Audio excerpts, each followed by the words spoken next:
কিশোরগঞ্জে আন্তর্জাতিক মহান মে দিবস উপলক্ষে র্যালি ও আলোচনা সভা অনুষ্ঠিত হয়েছে। আজ দুপুরে জেলা শ্রমিক দলের ব্যানারে বর্ণাঢ্য র্যালি বের হয়ে শহরের প্রধান প্রধান সড়ক প্রদক্ষিণ শেষে একই স্থানে গিয়ে শেষ হয়। এর আগে শ্রমিকদের বিভিন্ন সংগঠনের ব্যানারে নেতাকর্মীরা খণ্ড খণ্ড মিছিল নিয়ে রথখালা ময়দানে এসে জড়ো হয়। এ সময় তাদের হাতে থাকা প্লেকার্ডে শ্রমিকদের ন্যায্য অধিকার দাবি আদায়ের লক্ষ্যে বিভিন্ন কর্মসূচি তুলে ধরা হয়। আলোচনা সভার মাধ্যমে শ্রমিকদের অধিকার আদায়ের বাস্তবতা তুলে ধরে তাদের দাবি পূরণের আশা ব্যক্ত করেন অতিথিরা।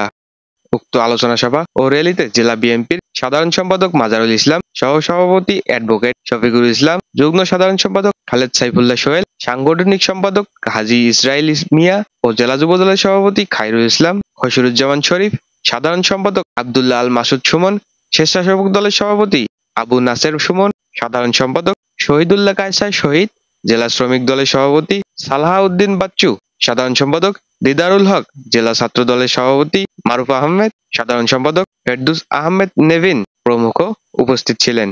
কিশোরগঞ্জের সকল সেক্টরের নেতৃবৃন্দ বসা ছিল, সকলে আসছেন।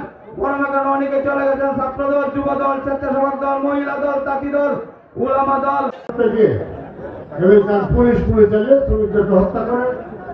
তারপর থেকে সারা বিশ্বে আন্তর্জাতিক শ্রমিক দিবস হিসাবে এই দিবসটি পালিত হয়। তার ধারাবাহিকতায় বাংলাদেশে এই দিবসটি যথাযথ মর্যাদায় পালিত হচ্ছে। আজ পহেলা মে যারা শ্রমিক দলের উদ্যোগে এই দিবসটি পালিত হচ্ছে। আবু হাসান আকাশ, নিউজ চ্যানেল 24, নিউজ ডেস্ক।